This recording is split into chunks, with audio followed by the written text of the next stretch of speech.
মাঠে চাঁদাবাজি কমবে আমি নিশ্চিত, যদি আপনি পিয়ার পদ্ধতিতে আসেন। এটা আপনার মত। আমি আমার মতে তো দিচ্ছি, সেটা ব্যাখ্যা তো দিচ্ছি। কারণ আপনি যখন চাঁদাবাজি করতে যাবে একটা দল, সেখানে পার্লামেন্টে যখন প্রতিনিধি অন্যান্য দলও থাকবে, তাদের একটা অবস্থান ওখানে থাকবে, সুতরাং তারা ফেস করতে পারবে। এখন কিন্তু সংসদের আসন যদি আপনার না থাকে দলীয়ভাবে, আপনার দল কিন্তু মাঠে কোনো কিছু ফেস করতে পারবে না।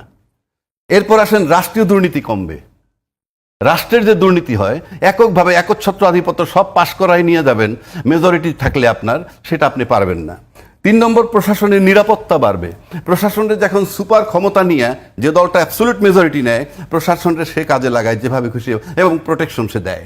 আর প্রশাসন সুস্থ থাকলেও, শান্তি থাকলেও থাকতে পারে না রাজনৈতিক প্রভাবে। কিন্তু যখন পিয়ার পদ্ধতিতে সব দল থাকবে প্রতিনিধি, তখন সেখানে ব্যালেন্স হবে।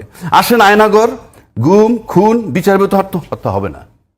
আমরা যদি দেশ ঠিক করতে চাই, বিচার বিভাগ বলেন, প্রশাসনিক বিভাগ বলেন, সব জায়গায় সব দলের প্রতিনিধি যখন থাকবে, সব জায়গায় পাহারাদার থাকবে।